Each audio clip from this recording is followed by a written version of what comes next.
I'm Ricky and you are... Amy, you're my dad. I can't be a father. I don't want to be one. Amy is your child. Why didn't she tell me? That you didn't want us both, me and mommy. Sleeping with different girls every day of the week, partying your life away. That's what you call perfect? What is booty call?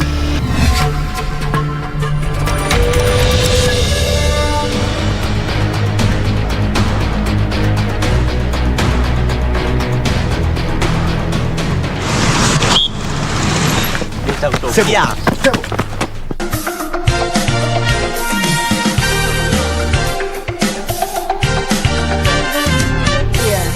But we knew that we were going to be chosen for our future spouses. Yes. All my request is that you choose someone from the Philippines, yes. a fellow Filipina. It had to be a Kamba. How did you find that? Immediately, his mother told my mother. My mother yes. called me. The you mother just know actually there are told 6 me, others. just know you are among the 7 we've listed to the Lord to pick who we chose for our son. I'm like, oh. But anyway, in the Old Testament. Yeah. So me, I stand up with my tears. You know, we're there in front of people. You know.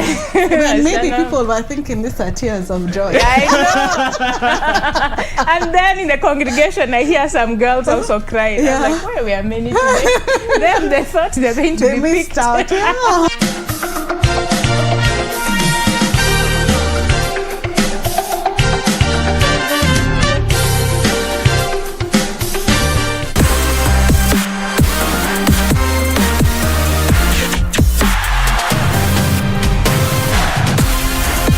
Once more, it is time to savor world-class football connected by shared passion. The 2021-2022 DFB Cup second round matches are on. Lewandowski, the best striker in the world. He got a hand to it. Lined up this Wednesday, the 27th of October 2021 at 9:45 p.m. is Borussia Mönchengladbach versus FC Bayern München. DFB Pokal winners 3 times and 20 times respectively. Find out which team is good enough to stay the bruising course to the end of the annual German Knockout Football Cup competition. Live and exclusive on KBC Channel 1. KBC, your true sports partner.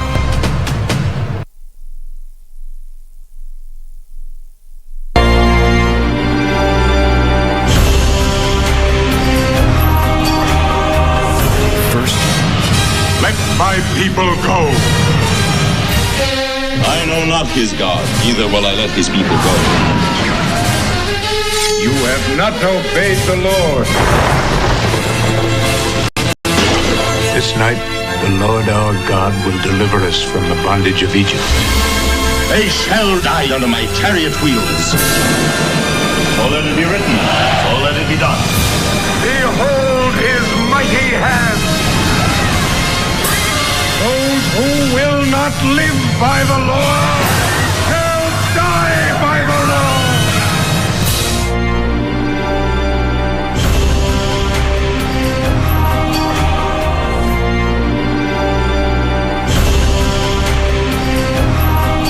Pombe na kizungu mingi, pombe na kizungu mingi, pombe na kizungu mingi, pombe na kizungu mingi, pombe na kizungu mingi. All right, that was incredible. The energy, oh man, I really felt it.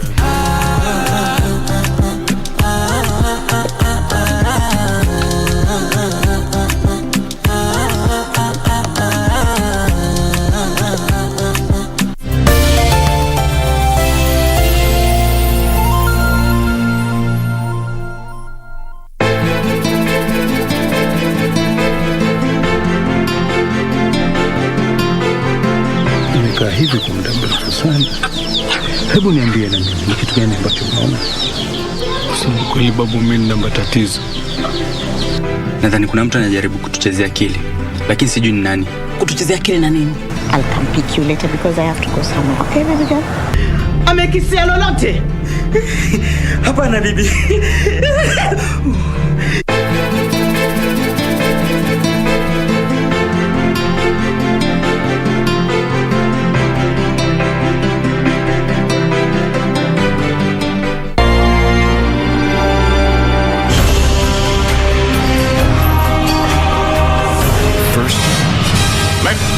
people go.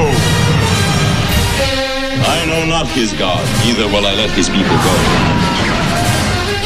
You have not obeyed the Lord. This night, the Lord our God will deliver us from the bondage of Egypt. They shall die under my chariot wheels. So let it be written, so let it be done. Behold his mighty hand. Those who will not live by the law shall die by the law.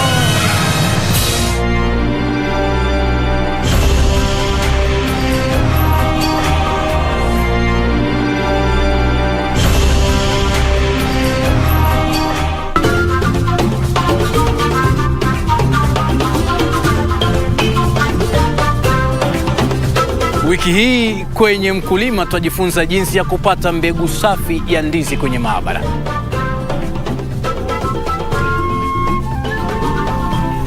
Tunafanya utafiti kwa sababu kuna shida kadha wa kadha ambazo zinakumba wakulima wetu, na sisi tunataka kutumia njia ya teknolojia ndio kusuluhisha hiyo matatizo ambayo inapata wakulima wetu. Basi usikose kujiunga nasi Jumapili saa 9:30 hapa KBC Channel 1 kwa mseto kamili wa kilimo.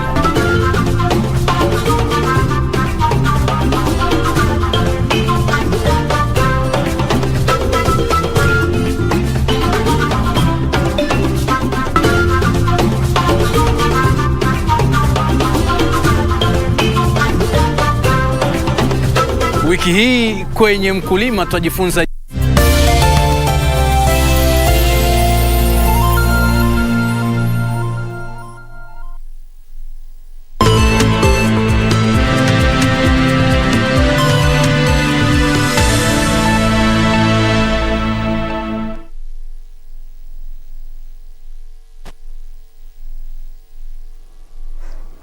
Good afternoon. This is Lunchtime News. Well, we do apologize for that.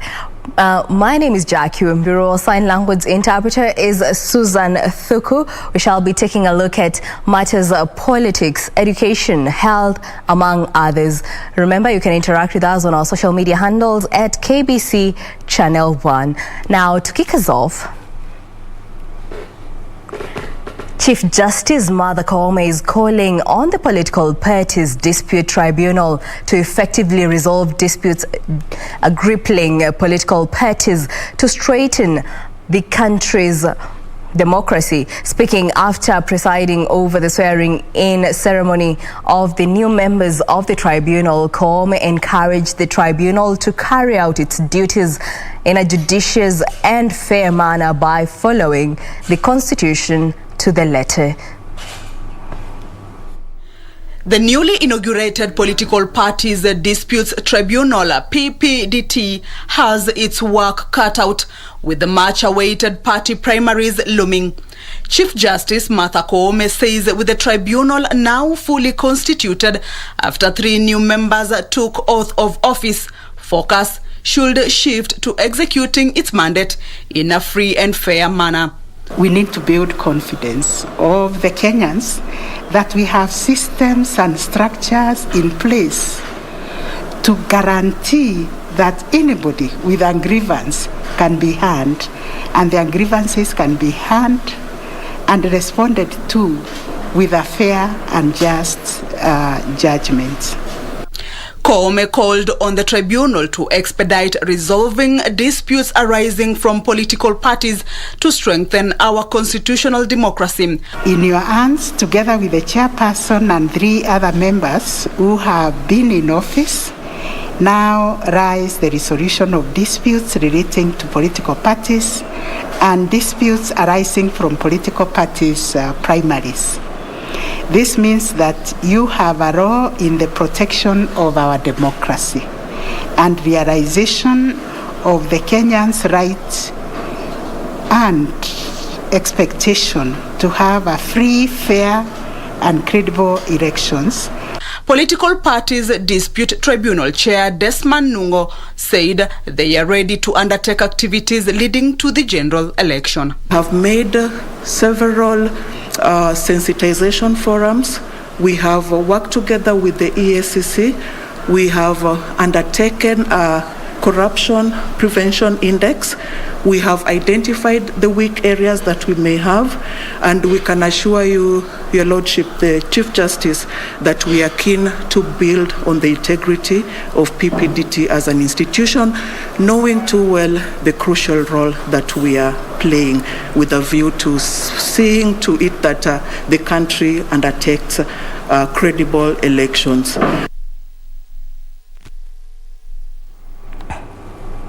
In other news, Information, Communication and Technology Cabinet Secretary Joe Musheru has emphasized that the government is ready to exhaust all its available legal avenues, including the Supreme Court, in order to ensure that the Huduma Number project is a success. Now, CS Musheru, who was speaking during a workshop on the draft strategic plan for the Office of the Data Protection, said the data in the Huduma Number is not new data and that the National Registration Bureau has an act that already controls how it is managed and protected. Already, the Attorney General has moved to the Court of Appeal seeking over the High Court ruling on the Huduma Number cards.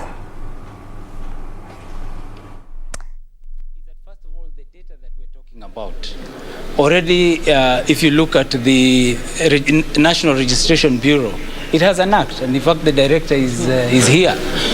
He's operating on an act which already controls how that data is managed, protected. We're not going for new data. It's the same data that we've always had as government. But because it's new times, then everybody wants to feel comfortable, and we are happy to continue with this process of ensuring that every Kenyan feels comfortable, and even if it means we'll go to the Supreme Court, we will do that. The Attorney General has already gone to court on this matter, seeking a stay and ensuring that this process continues.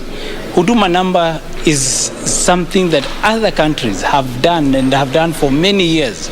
It's not new to the world.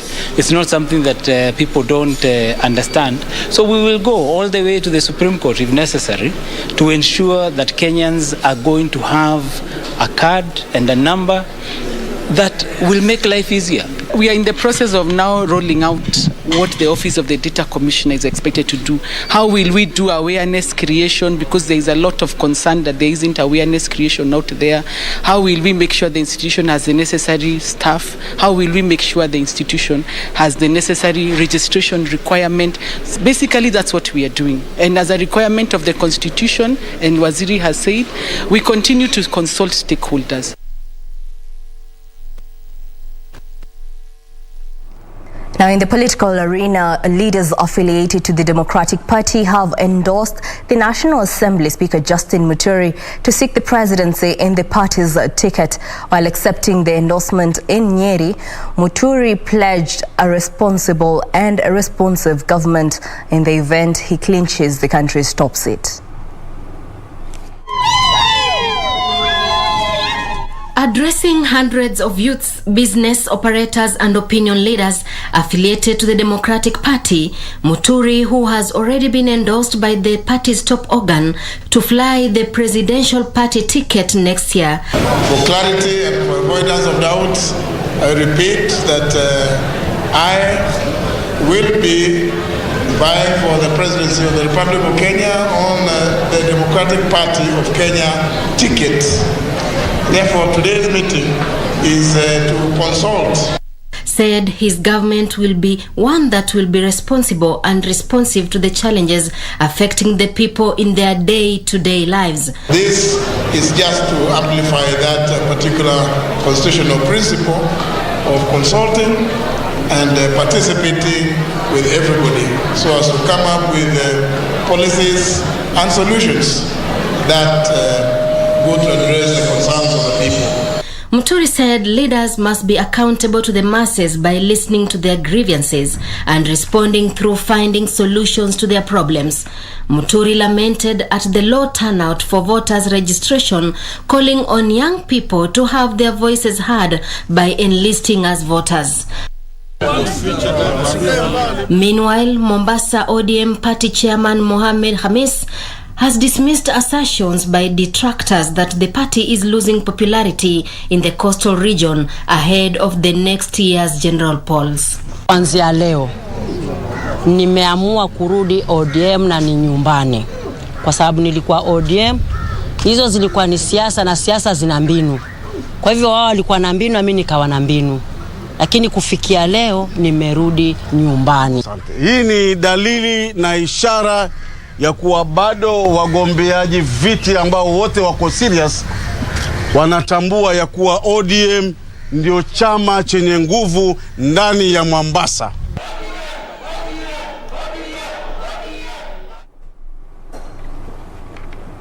Still on the same, women have been challenged to seek elective positions in the forthcoming general election.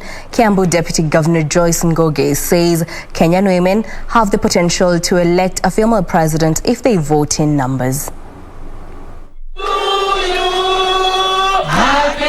Led by Kiambu Deputy Governor Joyce Ngugi and the First Lady Sarah Nyoro, the women called upon their fellow women in leadership to support one of their own, saying 55% of women in Kenya can elect a president since they are the majority. The next time that the seats are coming, 2022 is coming, every woman who is interested, we're encouraging to vie and do not look at or consider the challenges that come. Strengthen yourself, come out. And one thing we are teaching the women this time is that dada spirit. They have, however, said they will not shy away by giving all chances to go to men while they have the capacity and the potential to lead the country. Kiambu CEC for Education Mary Kamau has called for sobriety in the forthcoming elections, while her counterpart Mary Wahogo from Gatundu North said the forum has taught a lot when it comes to women going for political seats. In spite of the fact that a lot of us have the votes, it will depend on what the man of the house says, or probably what the man leader in that community says. So women, even if we have the votes, sometimes we end up not electing our own. The women further wished the president a happy 60th birthday as they sang for him. So it is an eye-opener, particularly when it comes even to the legal issues, and also calling out everybody, and particularly the women, to take their position and to know they need to be both reproductive and also productive.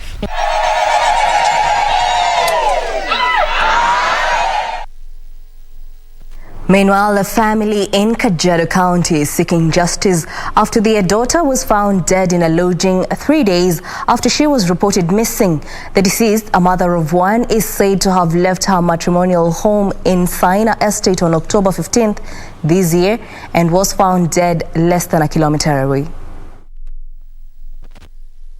38-year-old Rose Njoki Gasheha is said to have been booked into a backstreet Kajiado guest house at dawn on Saturday, October 16th by a middle-aged man, only to be found dead on the morning of Monday, October 18th. Her father, Rufus Gasheha, says he received a call from his son-in-law, Joseph Kamanu, on the fateful Monday requesting him to warn his daughter against alcoholism. Tabia ukiwacha mtu akiwa mnawachana na yeye amalize miaka 18, sasa unajua kwa nje anageuza maneno, huwezi jua, kwa maana saa nyingine nasemekana anakunywa pombe, mimi sikuwa najua anakunywa pombe. Gasheha could not reach Rose on her phone as it was switched off. 2 days later, he received a call from Kamanu informing him that his last-born daughter was no more.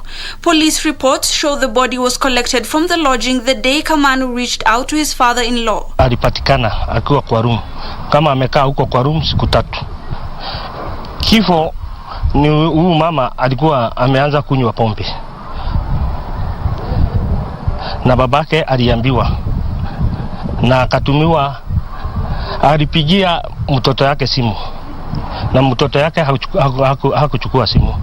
The family suspects foul play and a well-orchestrated scheme to cover up the truth. Police are currently holding Kamanu and the man the deceased was last seen with in a lodging as people of great interest in the case. Meanwhile, as the two families await the autopsy report, the tussle is who should bury Rose. Haki itendeke kwa vile mtu ni mtu. Ikiwa hana iko ukweli ya mauaji ionekane ukweli hapandikani. Hiyo ndio mimi naweza penda. The father insists he will bury his daughter while the husband's family claims she is legally married to their son.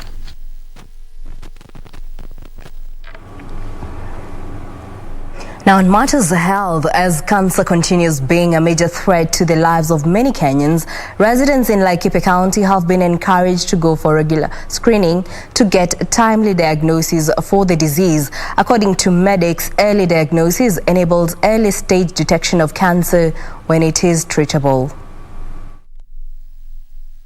According to Dr. George Mbugwa, the hospital administrator in charge of Sipil Nursing Home, early cancer screening can prevent further development of the disease by finding lessons which can be treated or removed before they become cancerous.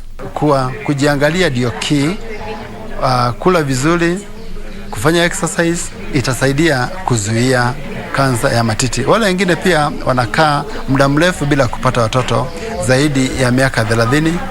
Wale ambao hawanyonyeshi watoto, kunyonyesha watoto na kupata watoto vizuri, kupata watoto kabla ya miaka 30, mtoto wa kwanza, inasaidia kupunguza kansa ya matiti.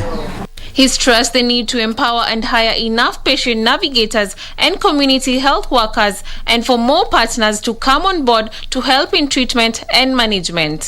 Tuchukue jukumu letu la kuelimisha community na kuwapima ili tuweze kupata shida kwa mapema na kuwatibu kwa mapema.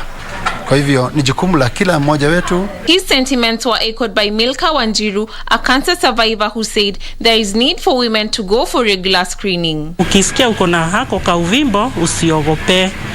Ni heri ukaribie kwa daktari, mtaongea na daktari atakusaidia juu. Kama sige kibiria daktari, hata mimi sige kuwa na hiyo nguvu ya kuongea siku hii ya leo. Cancer is ranked as the third leading cause of death in Kenya, followed by infectious diseases, with cervical cancer as the top cause of death among women, followed by breast cancer. Now, in a separate matter, the Narok County government has released 75 million shillings towards bursary with an aim of attaining 100% transition policy. Narok Governor Samuel Tunai says the money is set to facilitate learners who cannot afford to pay for secondary education. Learners from 30 wards in the county will benefit from the bursary. Speaking at Naumpik Primary School when he laid the foundation for new Naumpik Secondary, Narok Governor Samuel Tunai said his administration is committed to the attainment of 100% transition policy. Tayari nime-release 75 million shillings ya basari ambaye nimepatia wards ili watoto wahakikishe ya kwamba mtoto yote katika Narok County ambaye hawezi kujilipia school fees hakikisha kwamba amepata school fees aweze kwenda kidato cha. Tunai said the aim is to improve educational standards in the area to ensure learners have conducive learning environment. For Lunchtime News, I'm Safiri Malina. Away from matters education, the county government of Kilifi has commenced a mediation process between the owner of a 339-acre piece of land in Kadzuoni area, Magarini constituency. The county has set up a committee to spearhead talks in order to find a lasting solution to the land dispute. More than 3,000 squatters have been rendered homeless after being evicted from their property after a court ruling in favor of a private developer in Kilifi. To try and reach an amicable solution, the county's administration legal team, led by its attorney, Bibi Fondo, formed a committee to find solutions to the dispute and stop further demolition. Kilifi Governor Amason Kingi said he will stand with locals to ensure they get justice. Ile ambao mimi naomba na naimani itafanyika ni kwamba kabla sijatoka katika kiti cha ugavana wa Kilifi na Land Title Deed bado tunaendelea na hayo makubaliano, na kutoka hiyo siku wenye shamba wamehakikishia hawatafanya chochote mpaka tufanye kubaliana. Kalama Kazungu, one of the squatters, said the manner they were being evicted isn't just and are calling on the government to intervene. For Lunchtime News, I'm Safiri Malina. Well, that report brings us to a short break here on Lunchtime News. Don't go too far. We have more news coming up.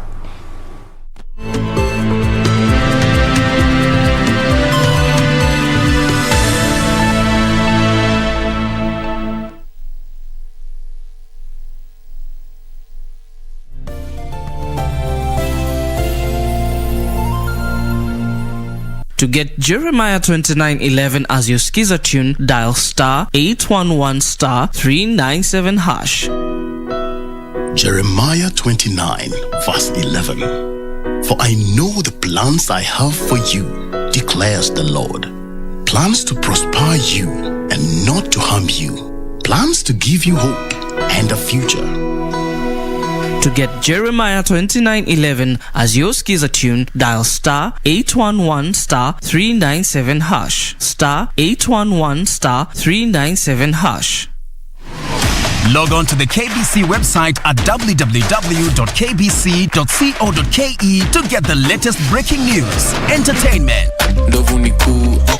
sports, politics, lifestyle or business trends from Kenya and around the world. Never miss new episodes from your favorite TV shows, reruns and movies. Just stream online or watch live on your YouTube channel at KBC Channel 1 TV shows. For the day's biggest stories, trustworthy news and family entertainment, log on to KBC Channel 1. Watch what you want anytime, anywhere. We take it on at the right time. Honorable Musalia Mudavadi. The Honorable Mutahi Kagwe. Chief Justice Martha Karambuko. This is KBC, the voice of Kenya. Asking the right questions. I don't know how it made you feel as speaker who is presiding over a house where members can be compromised with 10,000 shillings. We keep our guests comfortable. A mission to ensure our audience gets a complete story. For a few hours or so, I thought this is it. My end has come. If really we want an end of this pandemic, we must fight. Our goal, to tell it as it is for the benefit of our viewer. And I'm sure we will have good discussions. All right. That will make probably your viewers understand KDF better. With 21 radio outlets. During a live interview on KBC TV, Chief of Defense Forces General Robert Kibosh. Jaji mkuu kwa mara ya kwanza katika mahojiano yake ya kipekee na runinga ya KBC Channel 1. And 2 TV stations covering over 90% of the entire country. The message always gets home. KBC, the home of on-air TV interviews.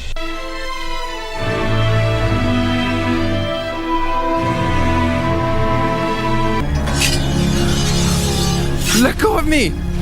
Let's fight! I can find a way to save your sister. Really? I swear on my life that I'll save her. I have another treatment. Let me try it first. If it doesn't work, you can kill me. You'd better not mess this up. Or else, I'll chop off your head. Don't-yi. Yunxian. Don't-yi. Increase defenses, quickly. No matter what, they cannot invade the capital. No matter the case, I will never leave the capital and run.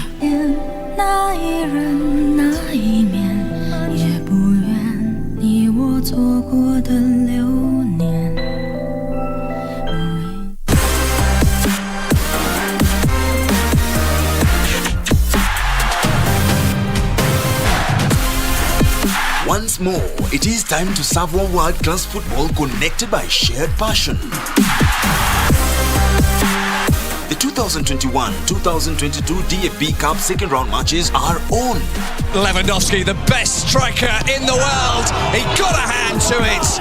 Lined up this Wednesday, the 27th of October 2021 at 9:45 p.m. is Borussia Mönchengladbach versus FC Bayern München. DFB Pokal winners 3 times and 20 times respectively. Find out which team is good enough to stay the bruising course to the end of the annual German Knockout Football Cup competition. Live and exclusive on KBC Channel 1. KBC, your true sports partner.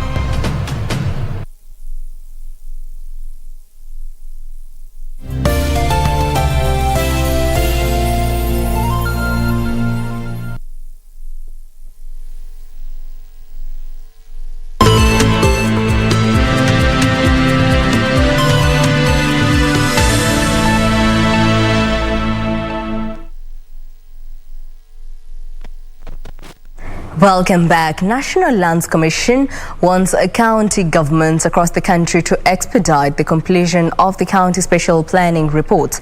The Commission's chairperson, Otachi Omano, said only 4 counties had completed the report, while a majority of them have not done more than 50%, with some like Kisumu yet to commence the process. Omano spoke at the County Planners Association conference taking place in Kisumu.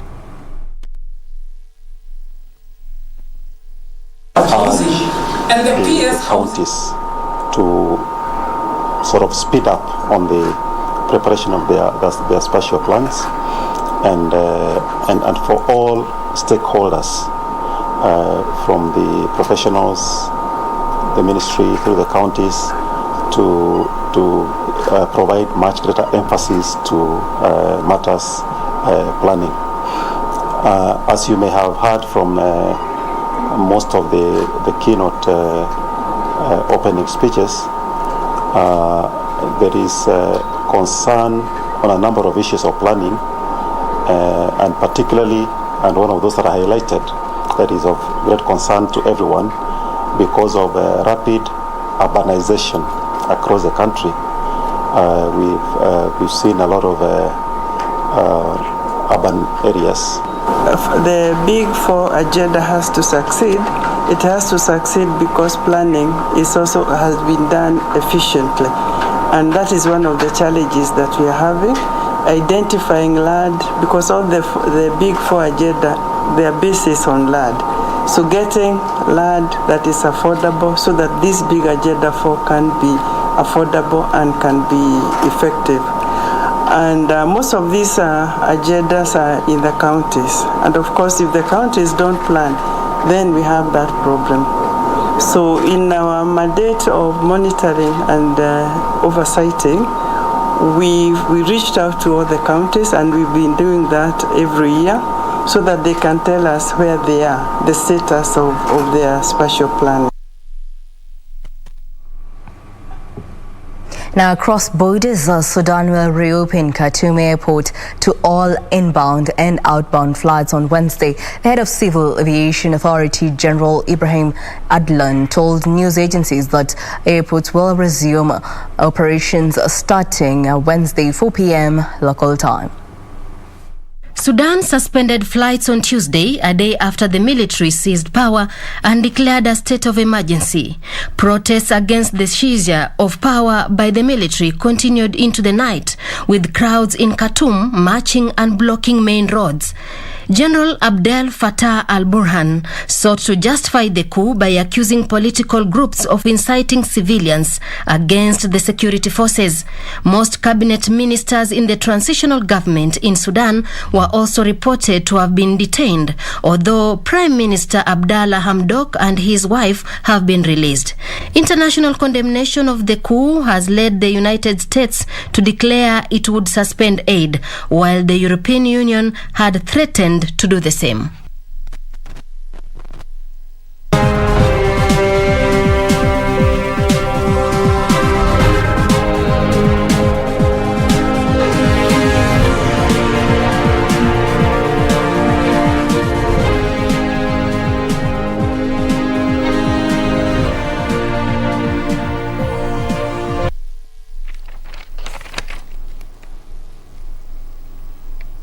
And now in the business arena, Nakuru town is increasingly becoming a preferred investment destination, with major investments in the county's financial sector. This has been boosted by the elevation of the town into a city-state. Now Nakuru has seen various banks like Equity Bank, Family, among others, expand their footprint in the expansive county. The county governor, Lee Kenyanjui, has already received the draft city charter, with President Uhuru Kenyatta expected to issue the town with the actual charter. For a long time now, Nakuru has been the go-to town in the larger Rift Valley region, with various industries setting up their base there.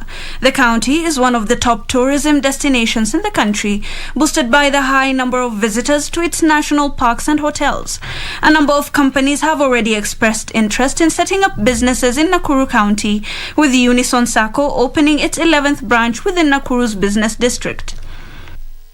So when we are saying we are coming to Nakuru, we did not come to test waters. We have come to do business, to grow you as our customer, and to make sure that you feel you are secure financially. Speaking in Nakuru town during the launch of Unison Sacco, Chairman James Muhandi says the expansion of the Sacco is expected to benefit from the elevation of Nakuru town to a city status. The statistics that we have show that Nakuru is a great county. The data available shows that compared to the 47 counties, we are the second largest contributor to national GDP, of course after Nairobi. Nakuru County Executive Committee member for Trade and Cooperatives Raymond Common says the county government will continue to create a conducive environment for business investors. Reporting for Lunchtime News, my name is Hibak Said. Moving on, the national government has spent 10.6 billion shillings to increase the number of technical and vocational training education institutions from 52 in 2013 to 238 currently. The Education Ministry says TVET institutions are instrumental in the achievement of the government's Big Four agenda to transform Kenya into an industrialized and middle-income country.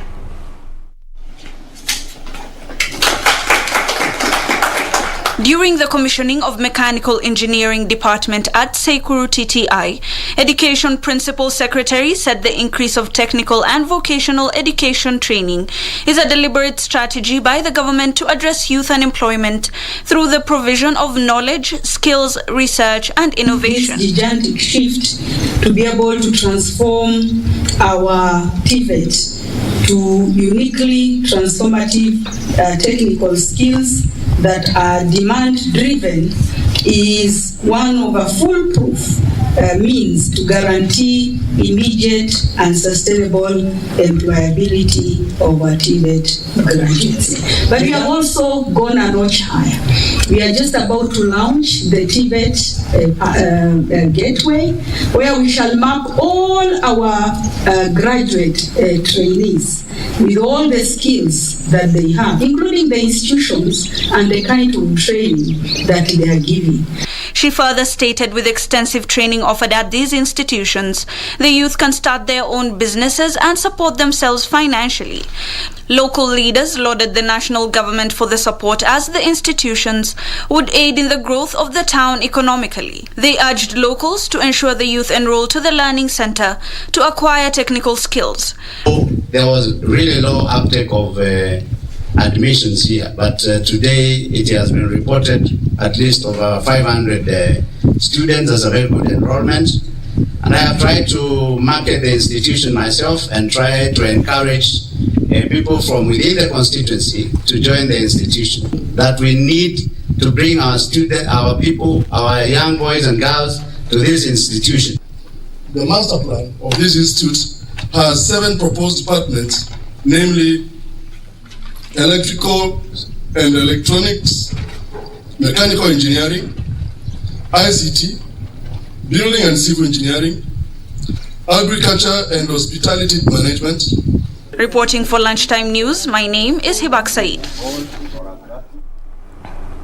Italian multinational oil and gas company Eni announced 3 new oil and gas discoveries in the concessions of Meleha and southwest of Meleha in Egypt's western desert.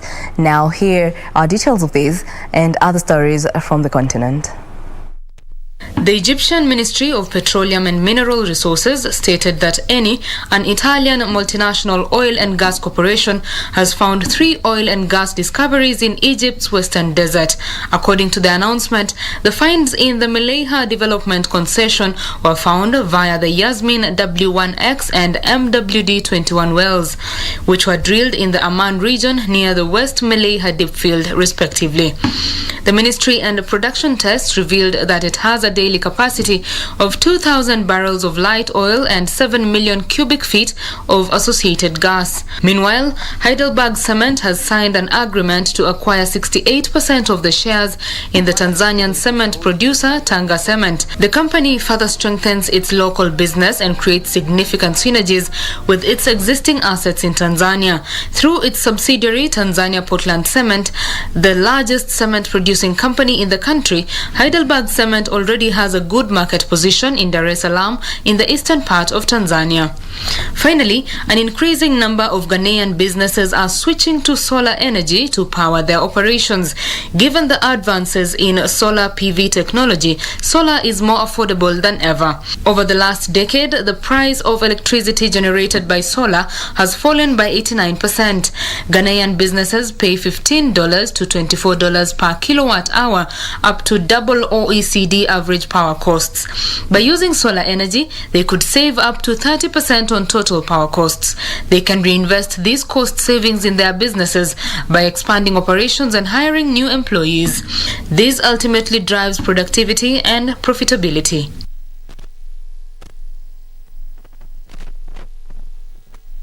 Twitter has lost more than $500 million in the 3 months to September after it paid $588 million to settle a long-running lawsuit. The social media giant is accused of misleading investors over user engagement in 2015. Twitter managed to shrug off the impact from Apple's privacy changes, which hit rivals such as Snapchat and Facebook, leading to rise of shares by 3%. Twitter agreed to settle a class action with their shareholders dating back to 2016. The suit stated that Twitter misled investors about how many users were active on the platform each month, as well as how frequently they viewed Twitter's timeline. The company denies any wrongdoings but agreed to use cash on hand to settle the claim. Meanwhile, McDonald's workers walked out at restaurants in 12 U.S. cities in protest at the fast food giant's handling of sexual harassment claims. Organizers, who held 5 strikes over harassment since 2018, stated that McDonald's is largely ignoring frontline workers who complain. According to the Fight for the campaign, workers have filed more than 50 complaints and lawsuits alleging harassment at corporate-owned and franchised McDonald's outlets since 2016. Cashiers and cooks walked out in Chicago, Detroit, and Miami, among other places, campaigning for their rights. Finally, Washington is revoking the U.S. license of one of China's biggest telecoms companies, citing national security concerns. China Telecom will stop providing services in America within 60 days. Officials stated that the Chinese government's control of the company gave it the opportunity to access, store, disrupt, and misroute U.S. communications. China Telecom, which is providing telecom services in the U.S., called the decision disappointing and plans to pursue all available options while continuing to serve the customers. The Jumia Africa e-commerce index has ranked Nairobi 3rd in Africa on the volume of orders, behind Lagos and Cairo. The report shows that Nairobi tops the list of Kenyan cities with the highest number of online deliveries, followed by Mombasa and Kiambu. This and more in our corporate briefs. Sugar was the top-selling product in Kenya, with a report showing a shift of consumer online shopping behavior from electronics to everyday product categories, including fast-moving consumer goods and beauty products. This accounted for 57% of goods moved in 2020, up from 44% in 2019. Jumia Kenya CEO Sam Shapat said online grocery shopping has lagged other categories historically in Kenya. Kenyans are now increasingly considering online shopping for their everyday needs, seeking convenience and competitive prices. This is an important shift for the e-commerce industry because it allows us to become a more relevant service and bigger part of everyday life for Kenyans. Meanwhile, the COVID-19 pandemic pushed the financial sector to look to cashless transactions. This reduced the traffic experienced in banking halls as more customers moved to digital banking. Faulu Microfinance Bank Limited has now launched a digital banking app called Faulu DigiCash app that allows its retail and business clientele to access cashless banking from anywhere.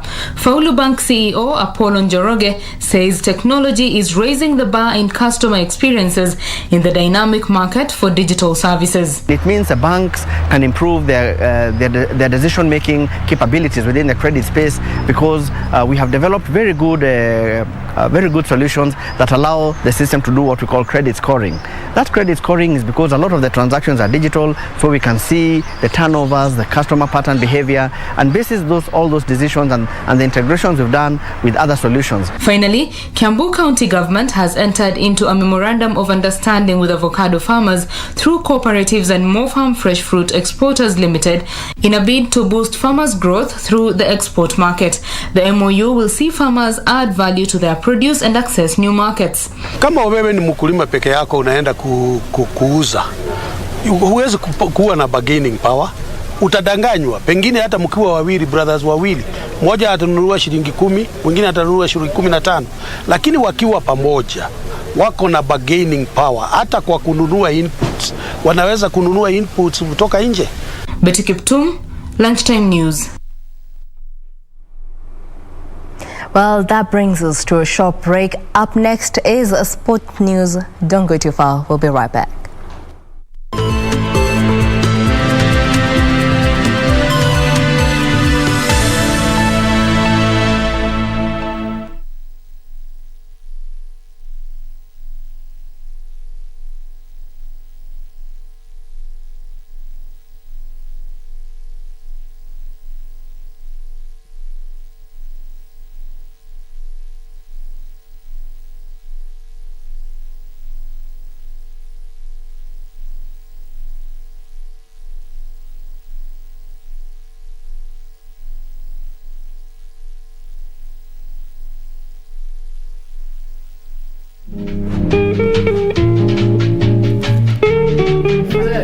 Unalazimisha mtoto kuolewa, unakula mahali mara tena anakula si ungekata ile yako. Ulikuwa unachukua pesa yangu huko unanisonya hivyo dad.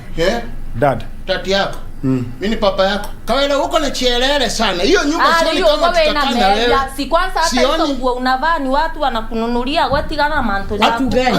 Na tena kitu kingine nilikuwa nimesahau.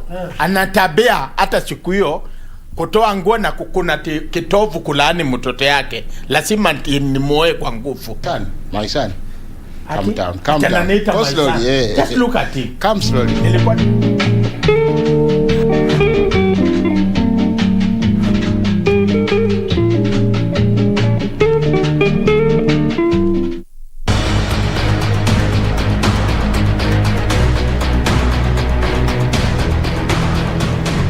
I'm Ricky and you are... Amy, you're my dad. I can't be a father. I don't want to be one. Amy is your child. Why didn't she tell me? That you didn't want us both, me and mommy. Sleeping with different girls every day of the week, partying your life away? That's what you call perfect? What is booty call?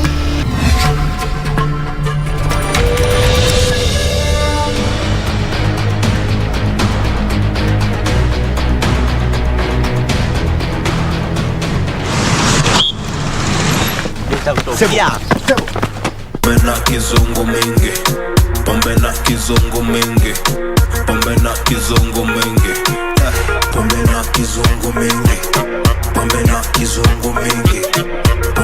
All right, that was incredible. The energy, oh man, I really felt it.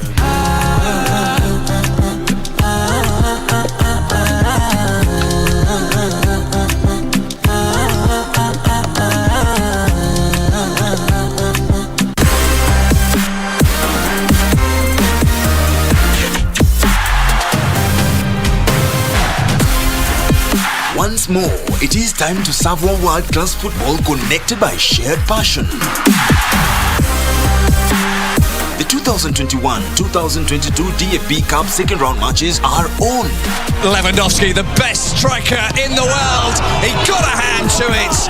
Lined up this Wednesday, the 27th of October 2021 at 9:45 p.m. is Borussia Mönchengladbach versus FC Bayern München. DFB Pokal winners 3 times and 20 times respectively. Find out which team is good enough to stay the bruising course to the end of the annual German Knockout Football Cup competition. Live and exclusive on KBC Channel 1. KBC, your true sports partner.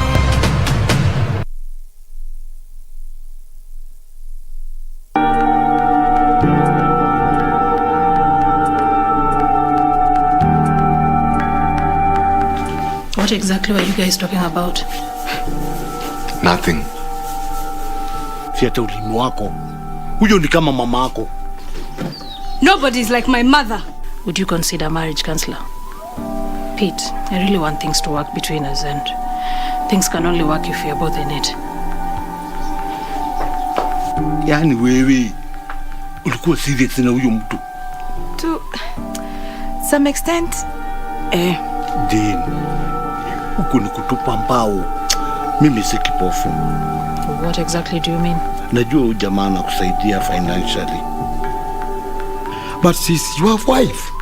Why should you not control her? Pete, I'm not in the mood. Honestly.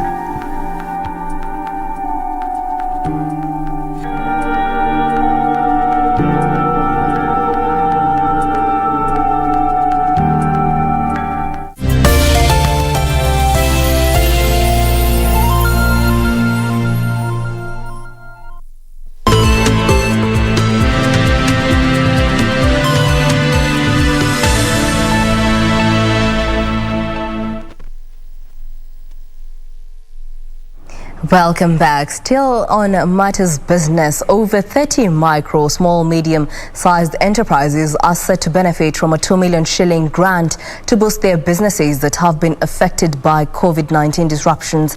According to Tala CEO Ivan Mbor, majority of these businesses fall in the informal sectors, which is an important source of job creation in the country. Statistics from the Central Bank of Kenya show that commercial banks approved 72% of total loan applications from small enterprises in the 2019-2020 financial year. On the other hand, microfinance banks okayed 4% of loan applications from MSMEs, pushing MSMEs to seek alternative sources of credit.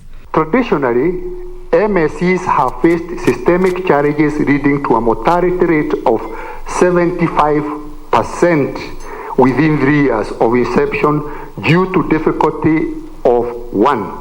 Access to finance. This gap in credit supply has led to the growth of the digital lending market that provides instant unsecured loans through mobile platforms. Flexible loan repayment terms that we offer are what make the difference between a small trader acquiring enough stock for the next day or closing shop until help can arrive, which automatically recedes business growth. Over 30 micro, small, medium-sized enterprises are to benefit from a 2 million shillings grant aimed at reviving businesses affected by COVID-19 under the Jijenge Natala non-refundable fund. Our vision that other digital lenders and mainstream financial institutions will follow suit and invest in financial literacy programs, grant programs, and debt restructuring when necessary to help these SMEs build back better. The fund's drive will commence next month, targeting various sectors with beneficiaries receiving a minimum of 10,000 shillings as well as basic training on bookkeeping. Regina Manyara reporting for Lunchtime News. In other news, the Pentecostal Assemblies of God is appealing to members of the faith to get listed in the ongoing enhanced voter registration exercise. PAG General Superintendent Bishop Patrick Lihanda said the much needed change in the country's leadership can only be realized at the ballot. He asked Kenyans to come out in large numbers to register before the exercise closes. With reports on low voter registration turnout, the PAG Church is now moving to whip its members to enlist themselves as voters. PAG Bishop Patrick Lihanda said it is only through the ballot that Kenyans can get the good leadership they crave. As the Bible says in Proverbs chapter 29 verse 2, When the righteous are in authority, the people rejoice. But when the wicked bear the rule, the people mourn. So let us make sure that we use our God-given ability of registering as voters and making that critical decision come next year, God willing. Lihanda, who spoke Wednesday at PAG's headquarters in Vihiga County, reiterated the church commitment to preaching the gospel of peace, urging the political class to exercise tolerance. We want to urge especially our leaders to be mindful of others when they campaign and ensure that they do that with a lot of civility and decorum, so as to safeguard the gains that we have achieved as a country in terms of peace and tranquility. Lihanda urged the youth to partake in meaningful political cause instead of being used by selfish individuals to settle political scores. Our youth should not be misused and taken advantage of by the politicians to cause chaos and bring mayhem to the country. As PAG Kenya Church, we will not allow that.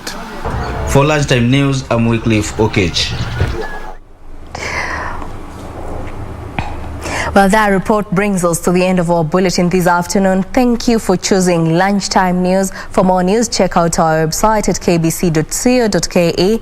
My name is Jacky. Wambiru. Our sign language interpreter is Susan Thuku. Enjoy the rest of the day.